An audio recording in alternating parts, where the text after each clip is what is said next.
여호수아서 3장에서 5장까지인데 이 말씀을 다 읽을 수는 없고요. 이 말씀을 부분적으로 이렇게 설명을 드리면서 오늘 말씀을 드리도록 하겠습니다. 이제 우리가 오늘 오후 6시에 목포로 내려가서 이제는 목포에서 이번 의료팀들이 다 모입니다. 이번에 나가고 들어가고 어제도 이렇게 한 명이 또 탈퇴한 분들이 있어요. 그래서 실제로 이제 51명이 이번에 가게 되는데 이제 이 51명이 오늘 저녁에 목포 교회에 모이고 내일 아침 새벽 6시에 배를 타고 조도로 들어갈 것입니다. 그리고 이제 아침은 식사를 배에서 아마 찰밥, 주먹밥을 먹게 될 것입니다. 바로 이제 우리가 오늘 이 목포 교회에 이 찰밥을 쉰다고 해서 여기서 못 만들고 부탁을 해서 내일 아침에 가지고 오도록 그렇게 했는데 어찌하든 간에 우리가 이제 오늘 모여서 내일부터 이제 이 의료 선교를 시작하게 됩니다. 그런데 우리가 주 목적은 의료 선교도 의료 선교지만 그 영혼들에게 의료 혜택을 주면서 예수 그리스도의 복음을 전하려고 하는 것이 우리의 목적이죠.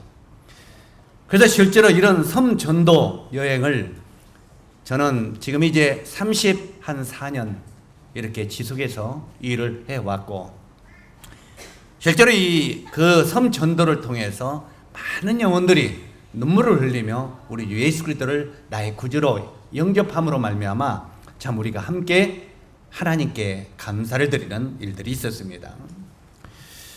그래서 이런 섬 전도 여행을 눈앞에 두고 이제는 오늘은 가나안 정복의 비밀이라고 하는 제목으로 오늘 교제를 나누도록 하겠습니다. 이제 이 말씀을 다 읽을 수는 없습니다만 여호수아서 3장에서 5장은 이 광야 생활을 하던 이스라엘 백성들이 이제는 어떻게 요단강을 건넜고 가나안을 정복했는지를 우리에게 가르치는 교훈이 바로 3장에서 5장까지 나오는 교훈입니다. 각별히 이 3장 4절을 우리 함께 읽기를 원합니다. 3장 여기 보면은 4절을 우리 함께 읽도록 하겠습니다. 시작. 그러나 너희와 그 사이 거리가 2000규빗쯤 되게 하고 그것에 가까이 하지는 말라. 그리하면 너희가 행할 길을 알리니 너희가 이전에 이 길을 지나지 못하였음이라 하시니라. 여기 보면 너희가 이전에는 이 길을 지나보지 못하였다고 말하고 있습니다. 지금 이 이스라엘이 이 길이 어떤 길입니까? 조금 있으면 요단강이 갈라지는 길입니다.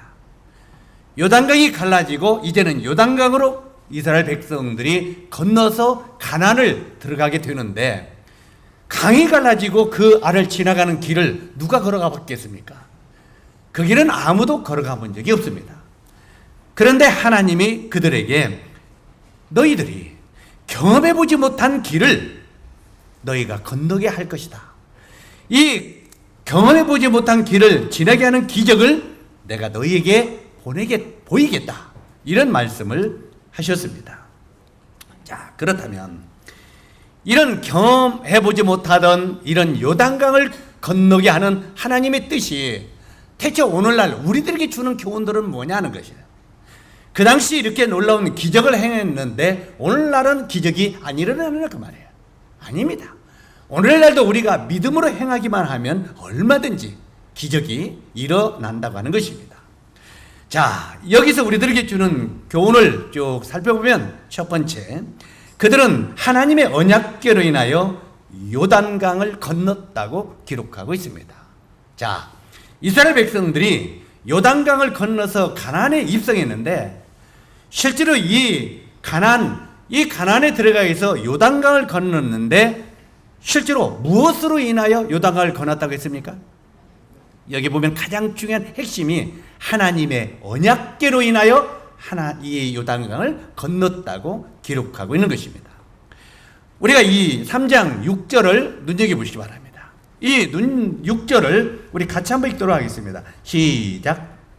여호수아가 또 제사장들에게 말하여 이르되 언약궤를 메고 백성의 앞에 거느라 하매 곧 언약궤를 메고 백성의 앞에 나아가니라. 여기 보면은 실제로 이 언약궤를 앞세워서 너희들은 바짝 따라가지 말고 좀 멀리 서서 하나님의 언약궤를 바라보고 하나님의 언약궤가 어떻게 너희를 인도하시는가를 보고 그 길을 행하라, 이렇게 말하고 있습니다. 실제로 그 당시 이 요단강은요, 이 요단은 물이 굉장히 강에 범람하는 시기였습니다. 우리도 1년 중에 비가 많이 오는 계절이 있죠. 우리나라 같은 경우에는 홍수가 많이 나는 계절, 우기철이죠. 저런 다른 나라는 우기철입니다. 이렇게 이 비가 많이 오는 계절이 있어서 이 이스라엘에도 이때가 굉장히 비가 많이 오는 계절이기 때문에 이 요단강이 범람하는, 항상 이 강이 너울너울 넘치는 이런 시기였다는 말입니다. 이렇게 물이 강에 범람하는 시기였는데 그 범람하는 시기였기 때문에 요단강이 갈라진다고 하는 것은 더욱더 힘든 그런 시기입니다. 다시 반복하면 지금은 그래도 비가 조금 와서 어느 정도 이 냇가들이 많이 물이 개 있잖아요. 그런데 이제 그 비가 너무 안 와가지고 우리가 이 냇가가 짤벅짤벅 이렇게 비가 이게 물이 조금 내려가면 그거 건너기 쉬워요, 안 쉬워요? 그건 쉽죠. 그런데 이제 우리나라에도 이 홍수가 일어나서 굉장히 막 물살이 세게 막 내려올 때, 그때 우리는 저그만은 강이 아니라 냇가를 건넌다는 것도 힘이 들어요, 안 힘들어요? 굉장히 힘이 듭니다. 실제로 이렇게 장마철에 돼가지고 비가 범람해 와가지고 이 강이 넘칠 때, 물살이 엄청나게 셀 때는 강을 건너기가 더욱 어려운데, 실제로 이런 불가능한 이런 시기에 바로 이 요단강이 하나님의 언약궤로 인하여 갈라졌다고 지금 기록하고 있습니다. 우리가 이 성경을 읽을 때 그냥 이 시기가 언제고 지금 물이 얼마나 흐른 때인가 이런 것들을 눈여겨봐야 됩니다. 때때로 우리가 저쪽에 두만강이나 압록강도요, 상류 쪽에 그것도 비가 안 올 때는요 걸어서도 이렇게 건너갈 수 있습니다. 물이 없으니까, 바닥이 나오니까. 그래가지고 우리 탈북자들이 물이 없는 그곳으로 막 도망오죠. 또 거기에 바닥에 얼음이 얼으면 또 건너 도망오고요. 실제로 이런 시기인데 하나님께서 지금 이스라엘 백성들을 움직이는 이런 시기는 물이 범람한 홍수가 나는 그런 계절이었다는 것입니다. 바로 이런 불가능을 가능케 하는 것이 하나님의 뜻이었다. 이것을 우리들에게 가르치려고 이렇게 물이 범람한 이런 시기에 요단을 건넜다고 말하고 있습니다. 자, 그리고 이스라엘 백성들이 하나님의 언약궤로 인하여 이제는 요단강이 갈라지고 이스라엘이 요단을 건너갔다고 말하고 있는데 3장 13절에서 17절까지 보면은 뭐라고 되어 있느냐면 17절까지 보면은 읽지는 않겠습니다. 이 언약궤를 맨 제사장들의 발이 물에 먼저 잠겼다고 말하고 있습니다. 이 제사장들의 발이 물에 잠기자 멀리 사르단까지 물이 쌓이고, 다시 말해서 한번 보세요. 강이 흘러가는데 하나님의 언약궤를 맨 제사장들의 발이 딱 이 강물에 디디니까 강이 쫙 갈라졌다고 말이에요. 지금 엄청난 물이 내려오는데 물이 갈라져가지고 이 우쪽으로는 물의 벽이 쌓였다고 말이에요. 물의 벽이 쌓여가지고 자 사르단이라고 하는 상류, 그 상류까지 물이 이렇게 쌓였다는 것입니다. 그리고 그 밑에는 어디까지요? 여기 보니까 염해바다, 염해는 지금 사해바다죠. 사해바다까지는 이 밑에 물이 싹 빠져나가가지고 말라버렸다는 거예요. 홍해바다는 양쪽으로 갈라져서 서 있었죠. 그런데 요단강은 위에 물은 쌓이고 밑에 물은 싹 빠져나가서 그냥 평지가 되어버렸다는 말입니다. 여기 이 사르단까지 물이 쌓이고 아래로는 염해, 바로 이 사해바다까지 빼짝 말르게 되었다고 말하고 있는데, 중요한 것은 여기 이 내용 속에 중요한 것은 언약궤를 맨 제사장이 말씀에 순종해서 요단강에 발을 디뎠다는 데 있습니다. 지난 시간에도 이 말씀을 한번 드린 적이 있죠. 우리 믿음이 뭐냐는 거예요. 우리 형제 자매님들이 믿음으로 구원받고 믿음으로 살라고 하는데 과연 믿음이 뭐냐 그 말.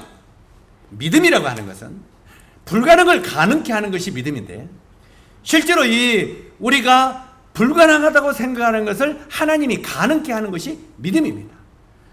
실제로 여기에 지난 시간에 말씀을 드린 대로 제일로 이 믿음이 좋은 사람은 누가 뭐라고 해도 제사장들입니다. 자, 지금 먼저 하나님이 여호수아에게 명을 내립니다. 너는 제사장들에게 하나님의 언약궤를 매라고 해라. 자, 이 하나님의 그 율법, 또 아론의 싼난 지팡이, 이런 것들을 돌파를 이렇게 전부 다 넌 하나님의 언약궤를 짊어지고 이제는 요단강에 이르렀습니다. 요단강에 이르렀을 때 하나님이 제사장들에게, 이 여호수아에게, 제사장들에게 너희는 요단강에 발을 디디라 이렇게 명하라고 했습니다. 자, 여호수아는 믿음이 좋아서 홀짝 뛰어들어갈지 모르겠습니다. 그러나 이 제사장들은, 자, 여러분이 제사장이라고 생각해 보세요. 지금 우리들은 오늘날 구원받은 우리들을 왕같은 뭐라고 말합니까? 제사장들이라고 말합니다. 그러면 여러분은 제사장 중에서도 무슨 제사장이에요?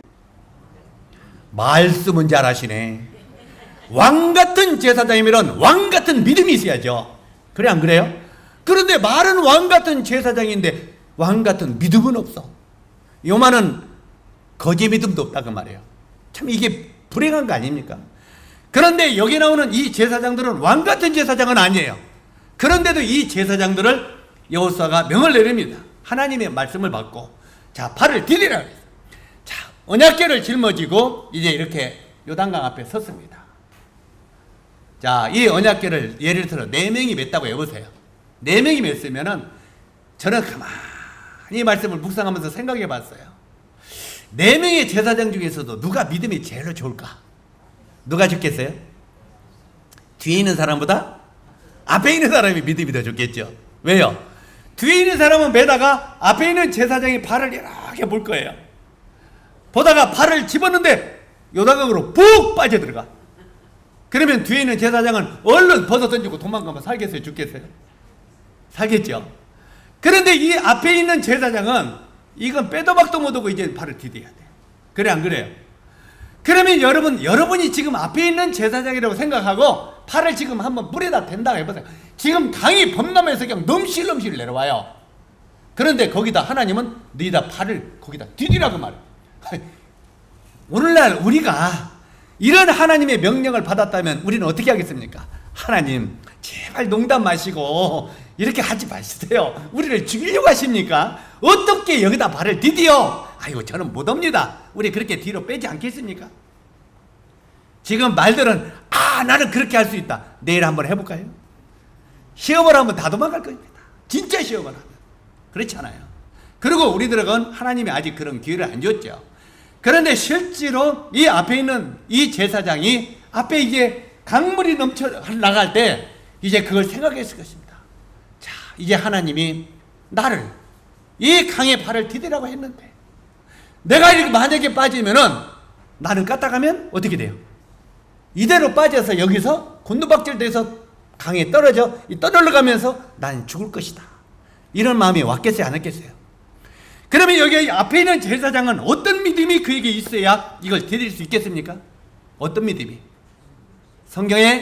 구약 성경에 왕이 호를 내밀지 않으면 죽으리라고 하는 에스더가 뭐라고 하면서 그 정원에 들어갔습니까? 왕의 정원에. 죽으면 죽으리라. 만약에 하나님이 나를 살려주면 살릴 것이고 하나님이 나를 죽으라면 죽을 것이라는 믿음을 가지고 에스더가 정원에 들어간, 왕의 정원에 들어간 것처럼 실제로 이 앞에 있는 제사장들이 죽으면 죽으리라는 믿음이 그에게 있지 않으면 발을 디딜 수가 없었다는 것입니다. 믿음은 믿음인데 어떤 믿음? 죽으리라는 믿음입니다. 때때로 우리가 왕같은 제사장이 되어서 하나님의 놀라운 능력을 체험하기 위해서는 죽으면 죽으리라는 믿음이 있어야 된다는 것입니다. 이해가십니까? 그냥 믿음이 아니고 죽으면 그래 내가 죽으면 그냥 죽지 뭐 하는 그 믿음을 가지고 이 앞에 있는 제사장의 발을 딱 디뎠어요. 어떻게 됐습니까? 죽으면 죽으리라 딱 들으니까 어떻게 됐어요? 느닷없이 강이 쫙 갈라지더니 이쪽 물은 산같이 쌓여가지고 사르단까지 쌓이고 밑에는 사해바다까지 삐짝 말랐단 말이에요. 자, 이제 제사장들은 그 언약궤를 메고 이제 서 있습니다. 이쪽은 물이 싹 빠져서 없어요. 자, 이제 여호수아에게 하나님이 명령합니다. 건너가라고 하라. 자, 이스라엘 백성들이 하나님의 제사장들이 딱 발을 대서 물이 이렇게 쌓여있는 이 옆에 쭉 다 건너갔습니다. 뭔 말인지 이해가시죠? 이렇게 다 건너가고 나중에는 이 제사장들이 마지막에 건너가는 거예요. 이렇게. 마지막에 건너가서 이 제사장들이 싹 빠져나가니까 다시 물이 샥 밑으로 내려가서 온 강이 범람해졌다. 원위치 되었다고 말하고 있는 것입니다. 여기에 이 말씀을 볼 때 믿음으로 요단강에 발을 디뎠을 때 바로 기적이 일어난 것입니다. 이해가시죠? 그래서 우리 형제 자님들이 신앙생활하는 게 뭡니까? 그냥 우리가 그냥 이 세상에 되는 대로 모든 여건대로 되는 대로 살아가는 건 신앙이 아닙니다. 그냥 이건 세상 사람들도 그렇게 살아가는 겁니다. 실제로 우리가 정말 하나님을 믿고 그 아들 예수 그리스도를 믿는 믿음이 있다면 우리들도 때로는 믿음에 도전을 하는 삶을 살아야 된다는 것입니다. 자, 짤막한 가지지만 지난번에 간증했던 걸 오늘 이제 내일부터 섬 전도를 가니까 그 말을 또 다시 한번 간증을 드리도록 하겠습니다. 저는 이제 어제까지도 참 주님 앞에 많은 회개를 했습니다. 주님, 정말 제가 믿음이 없음을 주님 용서하십시오. 정말 내가 얼마나 이런 믿음이 없는 자인가를 알게 됐습니다. 하면서 주님 앞에 자복하고 주님이 그 일을 이루시기를 기도했는데 실제로 이번에 섬 전도 여행도 제 마음 가운데는 너무 두려움이 있었습니다.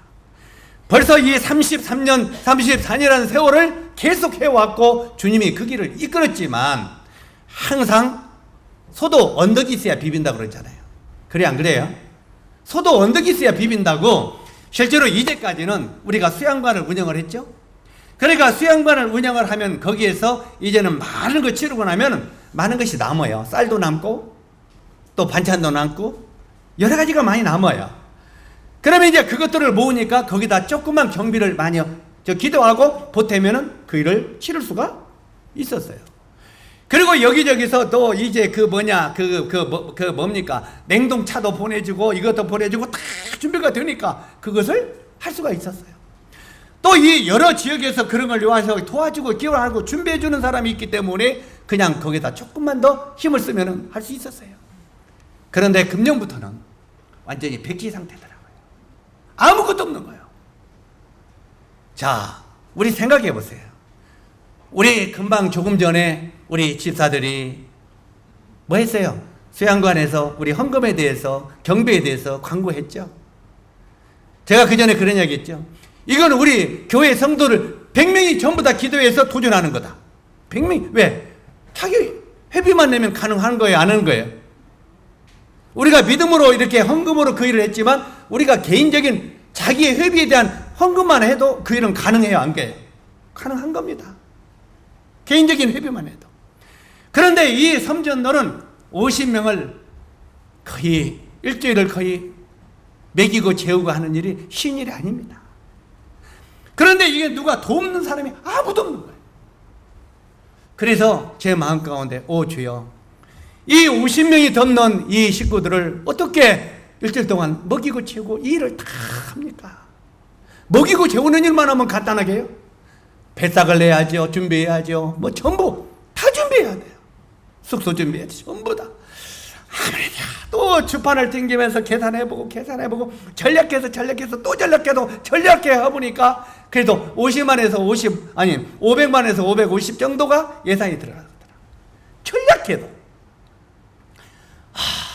500에서 600 안에 이런 경비가 필요한데 대체 이걸 어디서 충당을 하나. 그래가지고 마음 가운데 그것 때문에 제가 솔직히 흰물이 많이 났어요. 주여 어찌하오리까. 참 모세가 300만 명의 백성을 보면서 와 많다, 저 백성을 어떻게 먹이고 입히고 재우리까. 주여 제가 어찌하오리까? 하나님 앞에 하던 생각이 떠올라요. 자, 모세는 300명이지만 겨우 50명을 어떻게 먹이고 채우기 비릴까? 어떻게? 참 이 모세의 믿음을 이렇게 보면 너무너무 없는, 형편없는 믿음이죠. 그러면서 마음 가운데 두려움이 솔직히 왔기 때문에 주님 앞에 엎드렸습니다. 오래전에 주님 앞에 엎드려서 주여, 내가 할 일이 모세가 한 것처럼 여기까지입니까? 여기까지입니까? 이제 여기서 내가 이제 섬전도 그만둘까요? 솔직히 이런 생각이 와서 주님 앞에 고백했습니다. 그만둘까요? 왜요? 실제로 제가 구원받고 총각 때, 결혼하기 전에 이 총각 때 구원을 받고 나서 성경을 읽는데 주님이 제 마음 가운데 강하게 역사하는 것이, 성령이 너에게 임하면 너희가 권능을 받고 예루살렘과 유대와 사마리아와 땅끝까지로 내 증인이 되라. 이 말씀이 마음속에 강하게 돌았습니다. 땅끝까지로 내 증인이 돼요. 그래, 그러면 땅끝에 전도하는 것이 주님의 뜻에 순종하는 거구나. 그러면 땅끝이 어딜까? 총각 때 제가 땅끝이 어딜까 구원받고 생각했어요. 그랬더니 가만히 생각하니까 저기 전라남도 해남에 지말이라고 하는, 토말이라고 되어 있고 지말이라고 하는 땅끝이 있어요. 땅의 끝이 지말이에요. 그래서 거기가 땅끝이구나. 그래, 거기 가서 전도하자 하고 제가 총각 때 겁도 없이 땅끝까지 찾아간 사람 아닙니까? 요즘에 우리 젊은 청년들이 좀 그런 용기가 있으면 좀 얼마나 좋겠나 싶어요. 예? 무전여행도 잘 다니는데 실제로 땅끝에 가가지고 제가 찾아가가지고 거기 보니까 지말이라고, 근데 요즘에는 토말로 바꿨더라고요. 옛날에는 지말이라고 써요. 지말이라고 써있는데 거기 딱 가가 보니까 이런 표지색이 있는데 여기가 지말 땅끝이구나. 그래가지고 거기 제가 지말 앞에서 손을 딱 벌렸어요. 주여, 땅끝까지 이래 내 증이 되는데 여기에 복음이 전파되면 주님이 오시겠군요. 그런데 그렇게 말하고 이렇게 보니까 앞에 땅들이 쫙 있어요. 그게 땅끝이는데 앞에 땅이 많은데 그게 뭔 땅이에요? 섬들이 쫙 있어. 그 지말에서 쳐다보면 섬들이 어마어마하게 많아요. 여기가 땅끝인데 왜 앞에 땅들이 또 있지? 저기가 또 땅들이 또 있네. 그러면 저기가 땅이 또 있구나. 그러면 섬들을 이야기하고 있구나. 그때 그러면은 주님, 저게 땅끝이라면 저거를 위하여, 저 섬들을 위하여 전도를 할 수 있도록 저희 도와주십시오. 그리고 그렇게 하겠습니다 하고, 저는 그때 멍청해가지고, 멍청인 게 아니라 그 무식하면 용감하다고 하죠. 그냥 그렇게 하고 무조건 맹세했어요. 주여, 맹세합니다, 전도한다. 나중에는 맹세했으면 너희 갚기를 더디하지 말라고 했더라고. 그런데 우리들은 때때로 맹세 잘 해요, 안 해요? 주여, 이렇게 하겠습니다, 저렇게 하겠습니다. 그리고 심리도 못 가서 발병 난다고 한 달 못 가서 어겨버려. 우리 그래, 안 그래요? 주여, 이제 내가 모임에 이제 결석 안겠습니다, 맹세합니다. 그놓고 다음 주에 어겨버려. 이건 맹세도 아니에요. 이런 헛맹세는 안 하는 것만 못해요. 실제로 우리는 내가 이렇게 안 사겠습니다, 저렇게 사겠습니다 해놓고 그냥 그걸 어겨버리는 것은, 그런 맹세는 하나님 앞에 합당한 맹세가 아니에요. 적어도 내가 하나님 앞에 맹세했으면 그것을 목에 칼이더라도 지켜야 되겠다는 마음이 있어야 되죠. 결단이 있어야 돼요. 실제로 그러고 이제 그 일을 실행하는 것이 30년이 흘렀다 그 말입니다. 실제로는 의료선교 말고 그냥 이렇게 다니고 한 것은 벌써 40년이라는 세월이 흘렀어요. 시작한 지가. 어쨌든 그렇게 한 건데 이제 여기 와서 아무 것이 없으니 그게 40몇 년이라는 세월 속에서 마음에 두려움이 오더라 그 말이에요. 그래서 주님, 정말 이것을 이제 내가 할 일이 여기까지입니까? 이제 여기서 중단을 할까요? 하고 이제 가만히 눈을 감고 생각하니까 주님이 마음속에 그러더라고요. 너 요즘에 성도들에게 기도원에 대한 이야기 너 설교해야 하느냐 안 하느냐, 이 말씀이 들어오는 거예요. 하지요. 우리 형제 자님들, 제가 기도원에 대한 메시지를 전할 때 뭐라고 했습니까? 기도원이 겁이 났지 않아요. 적이 미디안이 쳐들어오니까. 그러니까 겁이 나고 두려우니까 지하실로 내려가서 밀을 찍고 있었어요, 안 찍고 있었어요? 예? 밀 몰래 뺏어갈까봐 적들이 숨어서 밀을 찍고 있으니까 하나님이 기도원에게 나타나서 뭐라고 했습니까? 큰 용사야 하고 부르죠. 그러니까 기도원이 깜짝 놀래가지고 뭐라고 말합니까? 주여, 제가 무슨 용사입니까? 저는 므낫세 지파 중에서 가장 작은 자이고 저희 집안은 우리 집안 중에서 나는 가장 믿음이 없는 연약한 자입니다. 그런 나를 향하여 어떻게 하나님이 큰 용사라고 말하십니까? 이건 말도 안 되지요. 그렇게 말합니다. 거부하는 거죠. 그러니까 하나님이 기드온에게 뭐라고 말합니까? 내가 너와 함께하면, 한번 따라서 하세요. 내가 너와 함께하면 너는 용사가 되리라. 이게 굉장히 중요한 말입니다. 내가 용사가 아니라, 우리들은 때때로 이 세상을 살다가 내가 일을 했다고 막 자기를 자랑하기를 좋아하는 거예요. 자기, 내가. 그거는 100번 하나님 볼 때는 분수요. 용사가 아니라 분수요. 적어도 나는 하나님 앞에 아무것도 할 수 없고 하나님이 우리와 함께 하시고 그분이 내 삶을 인도할 때 네가 용사가 된다는 거예요. 자, 이런 메시지를 제가 전했어요? 안 전했어요? 전했죠. 그런데 너는 그 메시지를 듣고도 이제까지 섬전도를 네가 했냐? 내가 했냐? 그야 주님이 했죠. 힘이 없이 주님이 했죠. 그런데 솔직히 주님 두렵습니다. 아무것도 없는 빈털터리 손발로 어떻게 일을 합니까? 그러니까 내가 너와 함께하면 너도 된다니까. 그러면서 주님이 계속 마음속에 역사하시더니 바로 요즘에 공부하는 여호수아 2장의 이 말씀을 탁 떠오르게 하는 거예요. 제사장이 물이 범람한 그런 때에 내가 뭐라고 했느냐? 그 물에 발을 디디라. 그러면 기적이 일어나리라. 이 말이 마음속에 확 들으면서 무에서 유를 창조하시는 하나님이 내 발을 물에 디디라고 하고 있구나. 그러면 물에 디디면 죽을 텐데. 그래서 내가 일을 시작했다가 나중에 돈이 없으면은 내가 부도날 거 아니에요. 그러면 이영계 이제는 전국에 부도가 나가지고 이제 빚쟁이로 이제 드러날 거 아니에요. 그래, 실제로 내가 주님이 일을 안 이루시면 빚쟁이가 되겠지. 그러면 주님 죽으면 저는 이 발을 디디라고 하는 말씀이 마음속에 확 들어오더라고요. 그러면 주님, 저는 아무것도 없지만 주님이 발을 디디라고 하니 디디게나이다. 그리고 우리 상현 양자한테 바로 전화를 했어요. 상현아, 문자 보내. 아니, 문자가 아니라 전국에 공문 보내.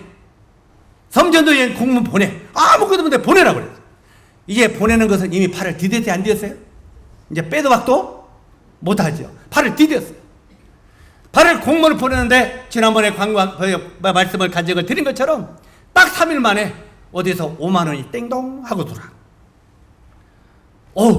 5만 원이 딱 들어오는데 제가 얼마가 필요했다고 했어요? 최하가 500이 내지 500원이. 그런데 5만 원이 땡동. 이게 작은 손바닥만한 구름이다. 엘리야가 저 멀리 바닷 가운데를 3번이나 나가서 보라고 할 때 작은 손바닥만한 구름이 보이나이다 그랬죠. 그러니까 엘리야가 하나님이 비를 주시다. 가자. 이미 하나님이 시작하시는 걸 보고 가자 그랬죠. 집에 도착하기 전에 비가 왔잖아요. 집에 도착하기 전에 비가 왔어. 그런데 이게 작은 손바닥만한 구름이구나 생각했어요. 그리고 이제 그 다음에 바로 어디 갔습니까? 토요일 날 우리가 그 현지를 답사 갔습니다. 현지를 답사 가지고 거기에 그냥 그 회관부터 시작해가지고 그냥 어디입니까? 그 숙소가 어디고 돈이 막 들어가죠. 돈이 들어가는데 막 예약을 했어요. 돈도 없는 주제. 막 예약을 다 했어요. 준비를 다 했어요. 방은 몇 개, 어디에 주머니에 돈은 얼마 있다고요? 5만 원. 5만 원도 그거는 경비로 다 써버렸죠. 실제로 가서 막 예약을 하고 그리고 이제 믿음으로 행하는 거예요. 없지만 믿음으로. 그리고 돌아왔더니 와서 일요일날 메시지 전했죠. 일요일날 저녁에 띵동 하더니 50만 원이 들어와요. 저녁 오후 4시에 50만 원이 똥당 들어오는데 주님이 이제 55만 원. 주님이 역사를 시작하시는구나 마음에서. 그 다음에 지나가지고 공문 보낸 지 그 다음 이틀이 더 지나서 화요일에 되니까 똥당하면서 500이 들어와요. 이름도 없이 누가 보낸지도 모르게. 그러면 얼마가 들었습니까? 555만 원. 이미 제가 최하 기준점을 잡은 것이 들어왔어요? 안 들어왔어요? 그때 제 마음이 너무너무 부끄러웠습니다. 너무너무 부끄러워서 주님 앞에 회개했어요. 주여 죄송합니다. 정말 믿음 없는 우리 자신이 너무 부끄럽습니다. 이 일을 주님이 하시는데 우리는 내가 한다고 할 때 이게 너무너무 힘든 걸 알았습니다. 주님, 정말 주님을 의뢰하고 이 일을 행하도록 주님이 하시는데 고맙습니다. 그리고 이제 그 일을 시작하고 모든 계획을 다 했잖아요. 이제 조금 확대를 해가지고 더 필요한 것들을 공급해 보니까 거의 이제 거기에서 이제 점점점 필요한 것을 보니까 700의 예산이 들어요. 이제 확대를 시키니까 700의 예산이 들어가지고 이제는 이제 배짱이 좀 생겼죠. 800이 생겨가지고 세월이 이제 시간이 흘러가가지고 지금 오늘까지 딱 700의 예산이 끝났습니다. 주님이 여러 모양으로 해서 700 예산을 주님이 채우시면서 너는 믿음으로 행하기만 해라. 채우는 건 내가 하겠다. 실제로 이 주님이 성도들의 마음을 감동해서 채우고 이 일을 너는 행하기만 하라. 발을 디디기만 하라. 그러면 내가 네 기적을 이루리라. 이게 바로 이 주님이 믿음으로 행하는 길인 것을 다시 한번 확인을 시켜주면서 그 하나님 앞에 얼마나 우리가 믿음이 없는 자인가를 정말 주님 앞에 고백을 드리게 되더라고요. 자, 여기 이제 본문을 다시 들어가 보면 4장 9절에 보니까 여호수아가 또 요단 가운데 곧 언약궤를 맨 제사장들의 발이 선 곳에 12돌을 세웠더니 이렇게 말하고 있습니다. 자, 이제 이 다시 본문으로 들어와서 이 제사장들이 바로 이 요단강가에 짓고 있었습니다. 이스라엘 백성들이 전부 건너가서 안 건너가세요? 다 건너갔습니다. 다 건너가서 이제는 이 제사장들만 남았습니다. 이 제사장들이 이제 이 강 중앙에 와서 거기 섰는데 거기 서라. 거기 서라. 그러면서 12돌을 그게 그 돌이 자세히 원어 성경을 한번 뒤져보니까 바로 여기에 광야에 있던 12돌이더라고요. 광야에 있는 12돌을 가져다가 하나님의 언약궤가 이렇게 서 있는 그 제사장들 발에 비석을 세웠어요. 12돌을. 다시 말해서 광야의 12돌은 요단강에 묻었다고 말해요. 쉽게 말하면. 그리고 하나님이 여호수아에게 뭐라고 말합니까? 요단강의 12돌을 큰 돌을 다시 하나씩 한 지파에 한 명씩 또 뽑으라. 그리고 그것을 가서 너희들이 이제는 기가하는 본점인 길갈.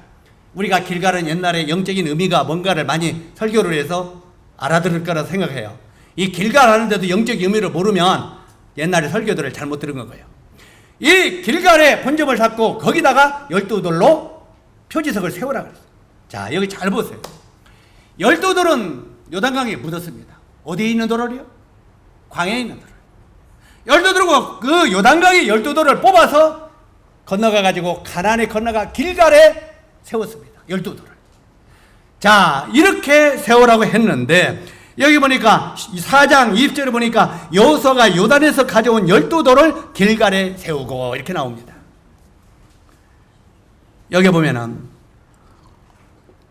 이스라엘 각 지파는 광야의 12돌을 요단에 묻고 강에서 12돌을 취하여 길갈에 진치고 거기에 세웠습니다.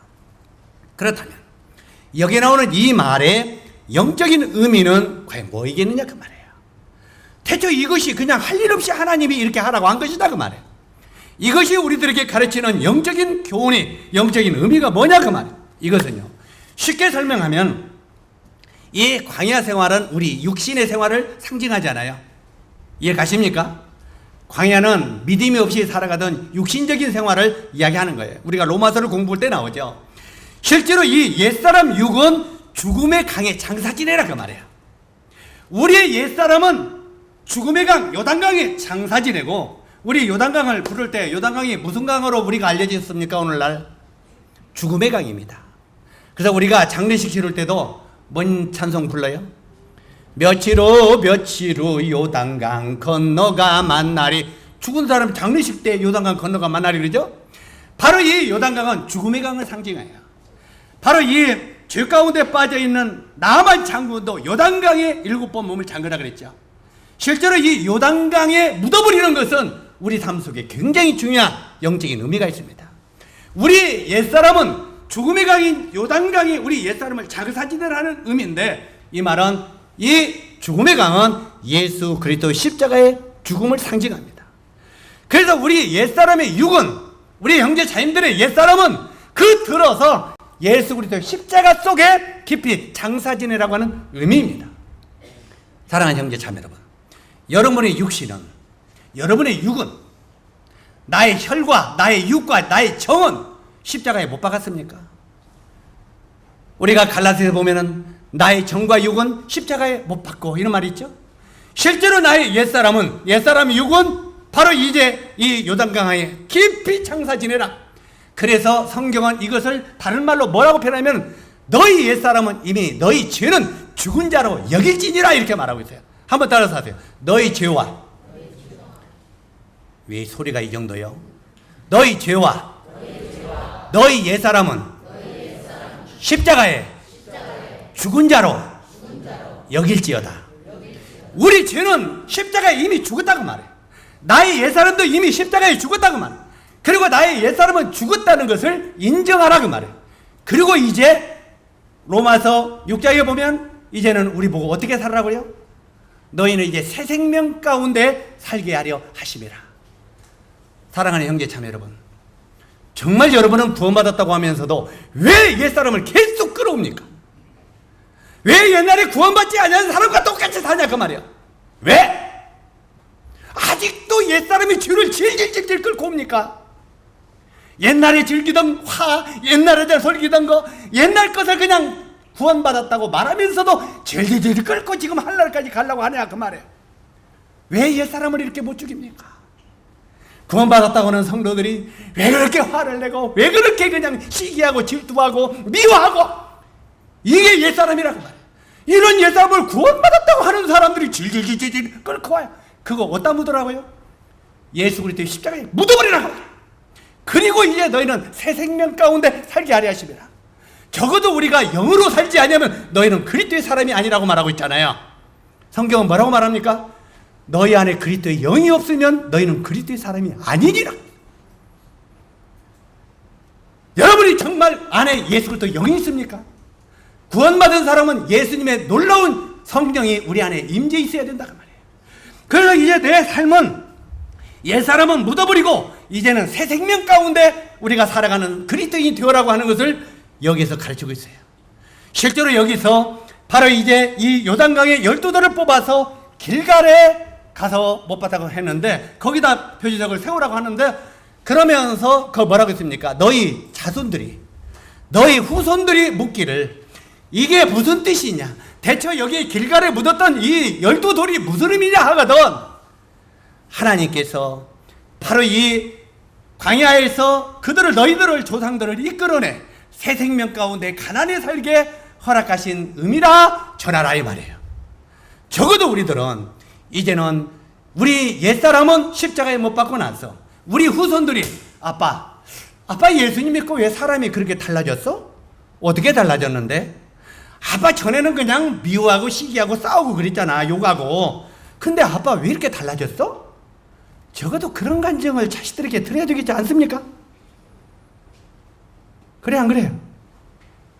아빠는 왜 구원받았다고 하면서 그렇게 살아? 이 사람이면 이건 정말 생각해 봐야 돼요. 우리가 때때로 자식들이 아빠가 아무리 자식들에게 예수 믿으라고 해도 아빠는 왜 예수 믿다고 하면서 그렇게 살아? 왜 성질도 그대로 내고 그대로 그렇게 세상과 똑같이 살아? 그랬을 때 자녀들이 믿겠느냐 그 말이에요.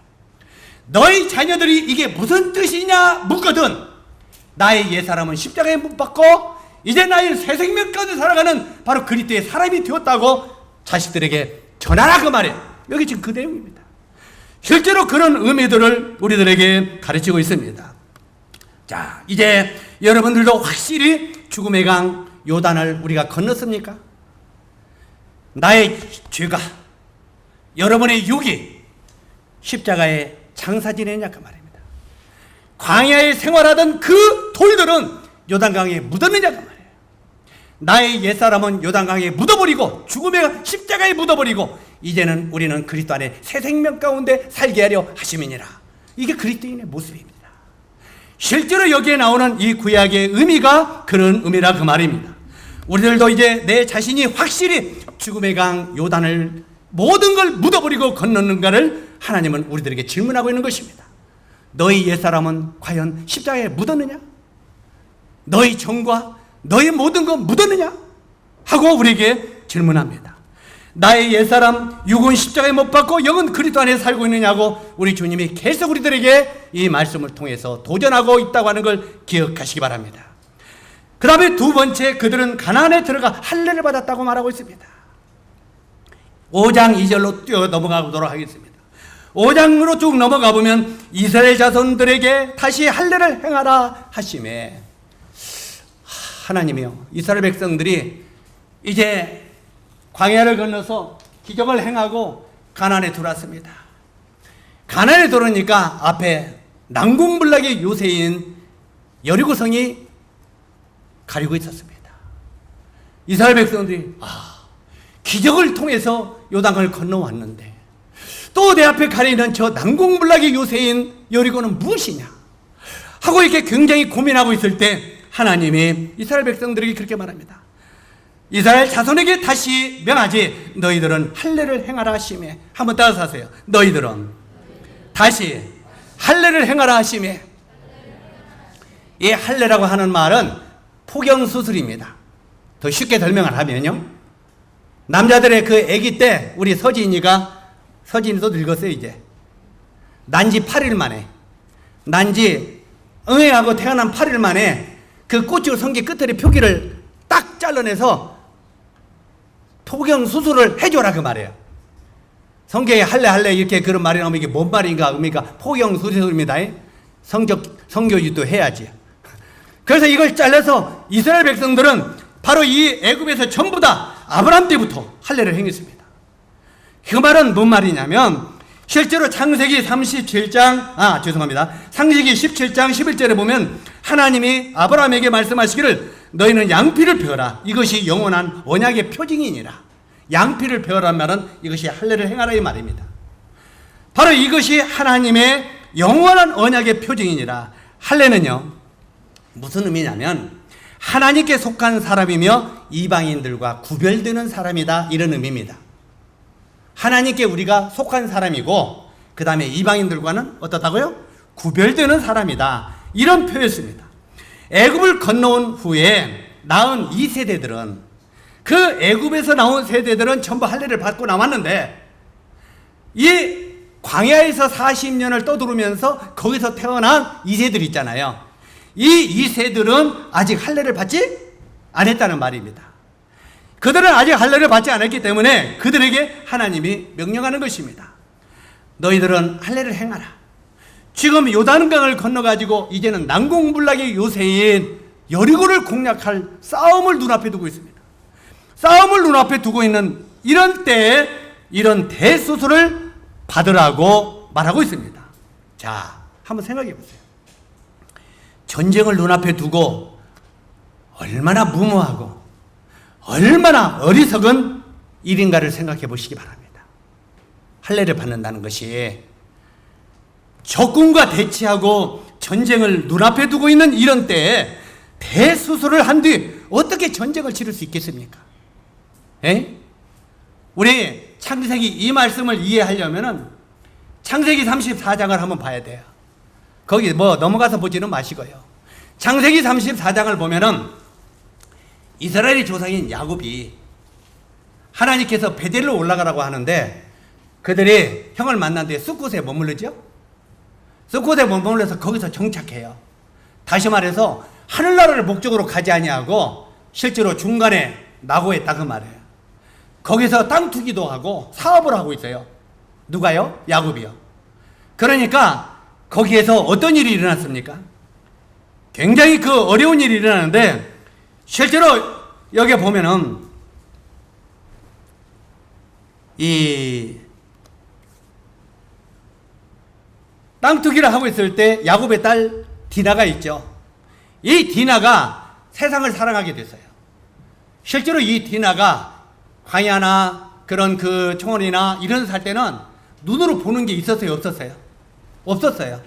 그렇기 때문에 이 디나가 옷을 입고 있는 것이 굉장히 순수했어요.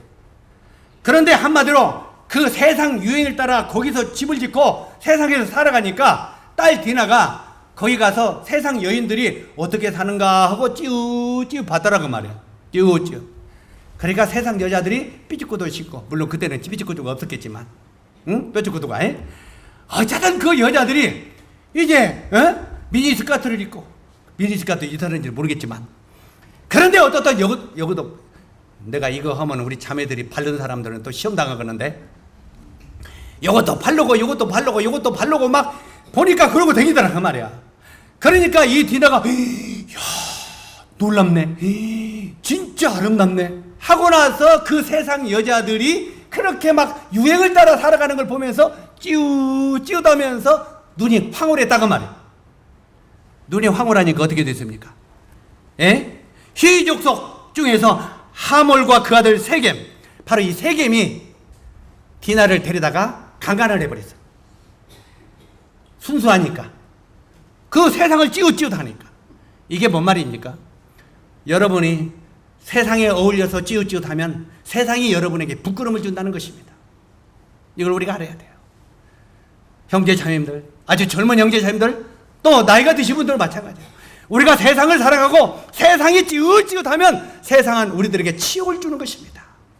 여기에 이 디나가 세상을 찌웃찌웃할 때 그는 아주 치욕을 당했습니다.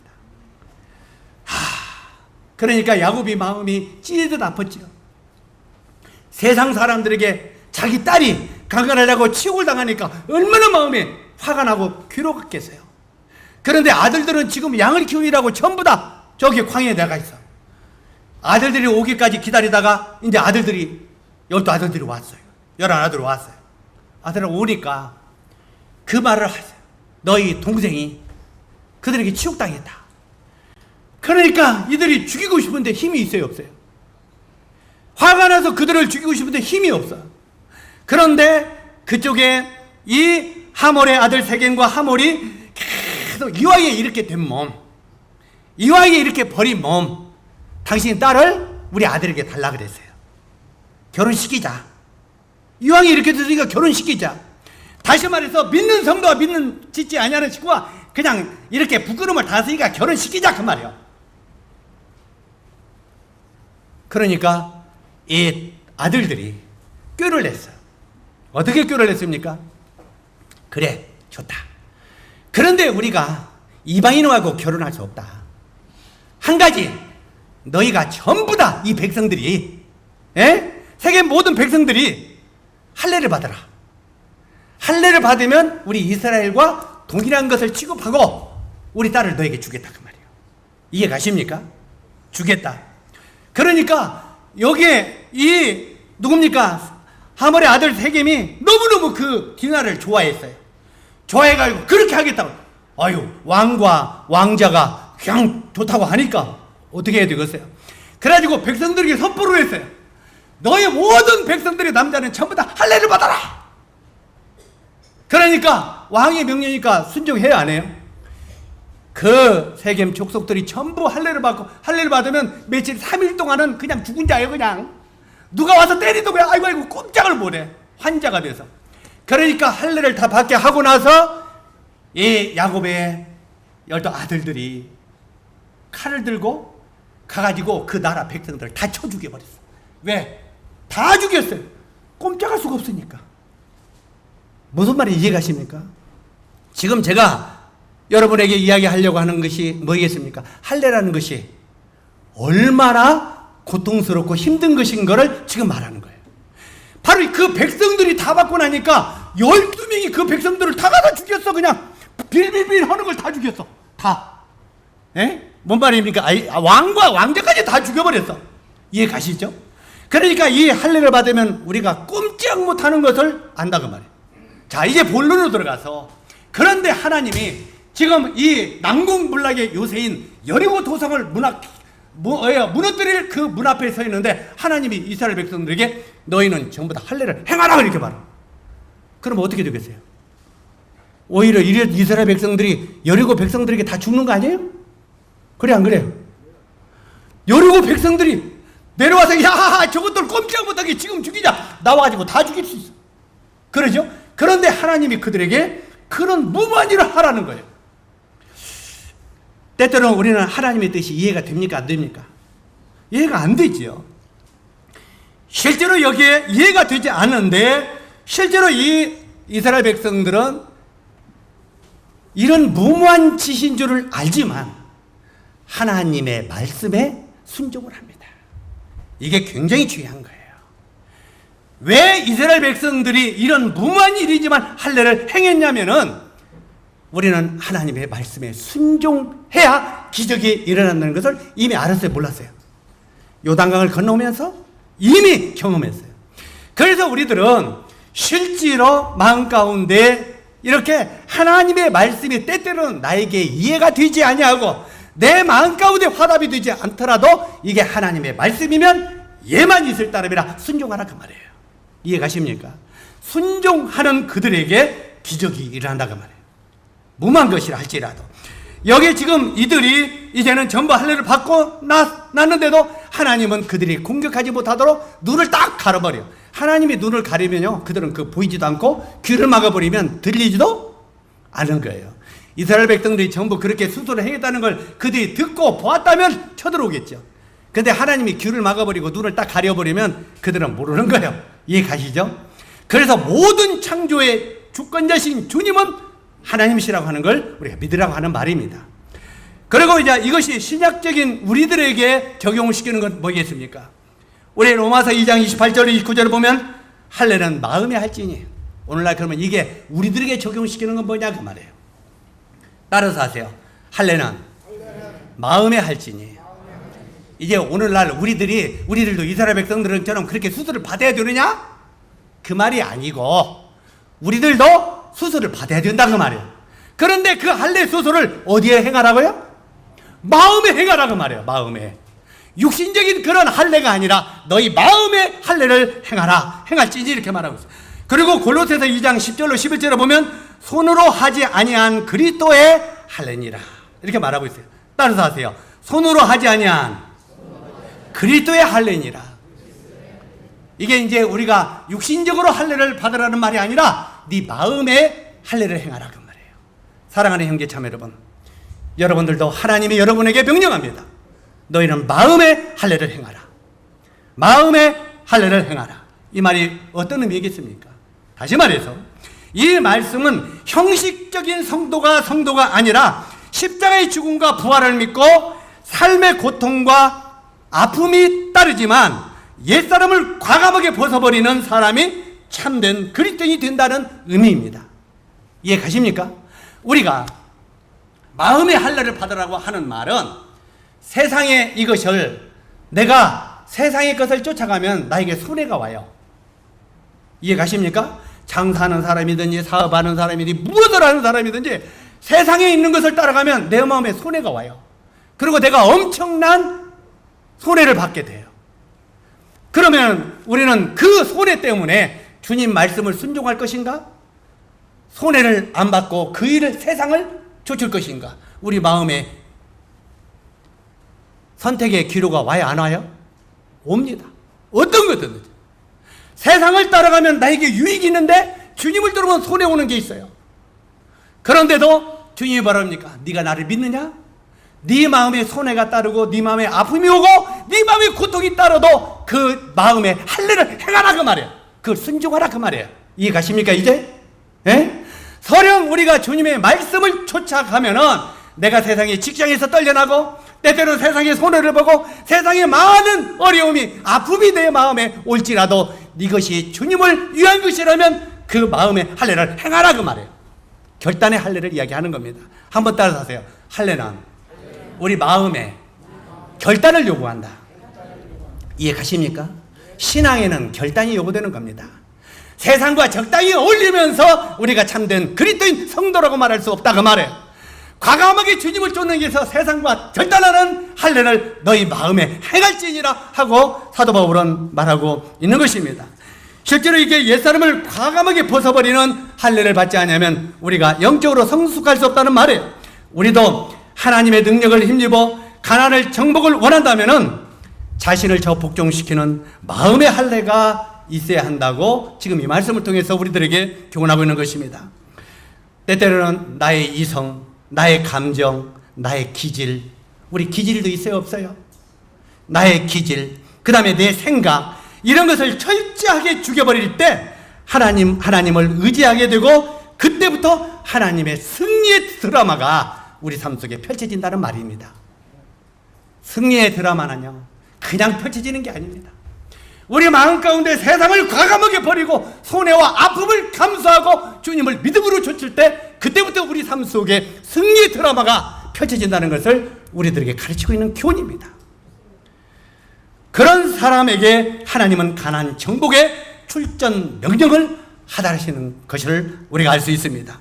세 번째로 그들은 가나안에 들어가기 전에 유월절을 지켰다고 말하고 있습니다. 5장 10절부터 보면은 이스라엘 자손이 길갈에 진쳤고 그달 14일 저녁에 여리고 평지에서 유월절을 지켰으며, 우리는 갈보리 십자가의 주님을 기억해야 됩니다. 우리의 생각이 갈보리와 멀어졌을 때 사단은 미소 짓고 다가와서 신앙의 승리를 결국은 하지 못하게 우리 신앙이 패배 길로 인도합니다. 다시 반복합니다. 갈보리 십자가가 우리 마음속에 멀어졌을 때 찾아오는 건 사단이 미소치며 찾아옵니다. 그래, 네가 하나님보다 세상을 더 사랑하지? 잘한다. 그러면 내가 너에게 이거 더 주겠다. 항상 사단은 우리가 갈보리 십자가에서 멀어질 때 미소집에 초장합니다. 사랑하는 형제 자매 여러분, 이 말을 깊이 생각하십시오. 우리가 주의를 등하시 여기고 하나님께 예배를 등하시 여기고 이럴 때 사단은 항상 미소지며 우리를 찾아온다는 걸 기억하시기 바랍니다. 그리고 우리를 승리하지 못하도록, 패배하도록 우리를 이끌어간다는 말입니다. 고린도전서 11장 23절에 보면 너희가 이 떡을 먹으며 이 잔을 나눌 때마다 나를 기념하라. 구약에도 유월절이 회복될 때 축복이 주어졌고, 실제로 유월절이 어둠 가운데 사라졌을 때 그들에게는 암흑기가 찾아왔습니다. 마찬가지로 우리들도 이 주일 예배를, 하나님께 드리는 예배를 점점 우리 마음속에 멀리하고 우리 주님의 갈보리 십자가가 우리 마음속에 점점 멀어졌을 때 실제로 우리 삶 속에 어둠이 찾아온다는 것입니다. 영적인 어둠이. 우리가 주님을 기념하며 심령의 변화가 일어나야 또 됩니다. 우리가 누가복음 24장에 보면은 그 엠마오로 떠나던 두 제자들이 실망과 낙담과 좌절 가운데 떠나갔죠. 그들에게 부활하신 주님이 나타나셨습니다. 그리고 우리 주님이 떡을 떼면서 두 제자에게 주었습니다. 떡을 떼어 줄 때 그 두 제자가 뭐를 봤습니까? 주님의 양손에 갈보리 십자가의 못자국을 봤습니다. 이 갈보리 십자가의 못자국을 봤을 때 이 엠마오로 떠나던 두 제자의 주님이시다. 주님이시다. 부활하신 주님을 발견했다고 말해요. 그때 주님은 온데건데 없이 사라져버렸습니다. 그걸 깨닫게 하시고 사라졌어요. 다시 말해서, 그리고 이제 그 사람들은 눈이 밝아지니까 엠마오로 떠나던 두 제자가 눈이 밝아졌어요. 왜? 주님의 갈보리 십자가의 못자국을 보고. 그리고 돌아가서 예루살렘으로 되돌아갑니다. 예루살렘은 핍박이 있는 곳입니다. 예루살렘은 어려움이 있는 곳입니다. 죽으면 죽으라고 돌아가서 거기서 우리 주님의 십자가의 죽음과 부활을 증거했다는 것입니다. 이게 바로 십자가의 성찬을 통해서 우리가 회복받아야 될 예배입니다. 우리가 예배를 형식적으로 드리면 아무런 의미가 없습니다. 적어도 우리가 예배를 드릴 때 떡을 통해서 우리 주님의 갈보리 십자가의 못자국을 우리는 봐야 됩니다. 바로 우리 주님의 갈보리 십자가가 나를 살렸고 나에게 생명을 주었다 하고 그분 앞에 우리가 영적으로 회복의 길로 돌아가는 것이 바로 이 영적인 유월절의 의미입니다. 그래서 여기에 그들이 바로 이 유월절을 지켰을 때 이스라엘에게 축복이 내린 것처럼 우리가 영적인 예배가 우리 삶 속에 회복될 때 우리가 축복이 임한다고 하는 것을 가르치고 있습니다. 이제 네 번째, 그들에게 만나가 그치고 가나안의 열매를 먹었다고 말하고 있습니다. 5장 12절에 보면 아무것도 없는 광야에서는 그들에게 하나님의 하늘문을 여시고 천사들의 양식인 만나를 내려주셨습니다. 그러나 이제 가나안에서는 열매를 너희가 농사를 지어서 먹으라고 말합니다. 가나안에 들어가서는 하나님이 내려주시는 만나가 그쳤다고 말하고 있습니다. 이것은 무슨 의미겠습니까? 실제로 다시 말해서 이제 이들은 방황하는 사람이 아니라 정착해서 일을 시작하는 사람이 되었다는 말입니다. 오늘날 구원받은 그리스도인들이 마땅히 하나님을 향해 행해야 할 자기의 의무를 게을리 하면서 하나님의 기적을 바라고 있는 것은 믿음이 아닙니다. 다시 반복합니다. 우리가 하나님을 향한 의무는 게을리 하면서 하나님으로부터 놀라운 기적을 바라는 사람은 그건 참된 믿음의 사람이 아닙니다. 적어도 우리들은 내가 구원받은 그리스도인이라면 하나님을 향한 나의 의무를 해야 되는 것입니다.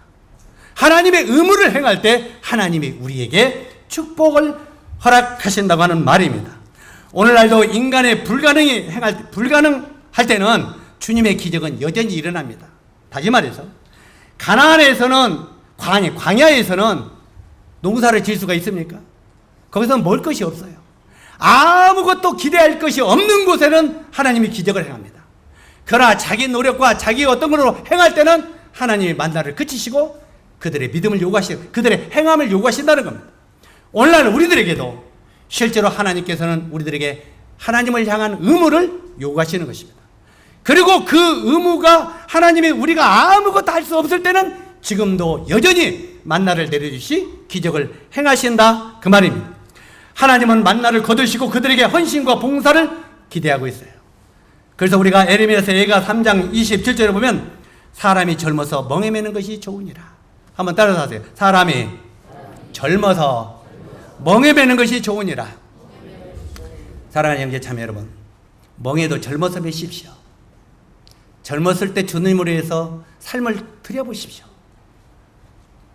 어르신들한테는 죄송합니다만 나이가 늙으면 투자하고 싶어도 잘 안 돼요. 이 몸뚱아리가 말을 안 들어서. 그래서 주님도 이걸 잘 알고 계셔요. 그래서 사람이 젊어서 멍에 매는 것이 좋으니라. 젊을 때 낭비하지 마십시오. 여러분의 인생을 주님 나라에 갈 때까지 낭비하지 마십시오. 여러분에게 기회가 주어질 때 멍에를 메고 주를 위하여 삶을 들으시기를 바랍니다. 마지막으로 다섯 번째는 가나안 정복을 앞두고 여호와 자신이 친히 나타나셨습니다. 5장 13절로 14절 이 말씀은 다음 시간에 더 말씀을 드리려고 하니까 간단하게 말씀을 드리면 주님 자신보다 더 필요한 것이 무엇이겠습니까? 우리 삶 속에요. 성경은 주님이 친히 나타나실 때마다 승리가 주어진 것을 우리가 알 수 있습니다. 긴 여행을 떠나야 할 아브라함에게는 주님이 장막에서 여행자로 나타나셨죠. 그 다음에 전쟁을 치러한 여호수아에게는 군대 장관으로 나타나셨습니다. 여기 지금 본문에 보면 우리가 때때로는 직장에서는 우리 주님이 직장의 회장님으로 나타나실 때도 있다는 것입니다. 그리고 우리가 실제로 시험장에서 시험을 볼 때는 시험장에서는 시험관으로 나타나시는 주님이시라고 말해요. 우리가 주님을 향한 의무도 하나도 해가지 않으면서 주여 당선되게 도와주십시오 그렇게 하지 마십시오. 주님을 향하여 의무를 충실히 하면서 주님 나의 시험을 붙게 해주십시오. 이게 주님 앞에 바른 자세라고 말하는 것입니다. 실제로 시험장에서 시험관으로 나타나실 것입니다. 얼마나 적절하게 역사하시며 도와주시는 주님이신가를 우리 형제자님들이 알아야 됩니다. 우리의 모든 문제를 이제는 앞두고 우리는 주님을 만나야 됩니다. 여기에 여호수아는 바로 이 여리고라는 엄청난 이 문제를 눈앞에 두고 주님을 만났습니다. 우리들도 항상 어떤 어려운 문제를 눈앞에 두고는 우리 그분을 먼저 만나야 됩니다. 하나님과 모든 일에 함께 출발하면 바로 이 가나안을 정복할 수 있다고 말하는 것입니다. 성도들이 깨어서 무엇인가 주님의 일을 시작하고 복음의 불이 붙기 시작하면 사단도 일어나서 역사를 하는 것입니다. 군대 장관으로 나타나신 주님을 앞세워서 모든 전쟁을 승리로 이끌어야 한다고 하는 것을 우리들에게 교훈하고 있는 것입니다. 자, 우리는 오늘 이제 도초라고 하는 섬을 복음의 전쟁을 위하여 진군합니다. 실제로 우리 주님이 군대 장관으로서 우리와 함께 하시기를 우리는 기도해야 됩니다. 그리고 그분과 함께 일을 행할 때 우리에게 기적의 승리가 주어진다는 것을 확신할 수 있습니다. 바로 이 군대 장관으로 임하시는 우리 주님, 정말 이분 앞에 모든 걸 맡기고 우리는 출전을 시작해야 되는 것이 본문이 가르치는 가나안 정복의 비밀입니다. 이 말씀이 우리 형제 자님들에게 여러 가지 축복이 되기를 바랍니다. 기도하겠습니다. 아버지 하나님, 참 이 가나안 정복의 비밀을 우리가 이 여호수아를 통해서 보면서 우리가 신앙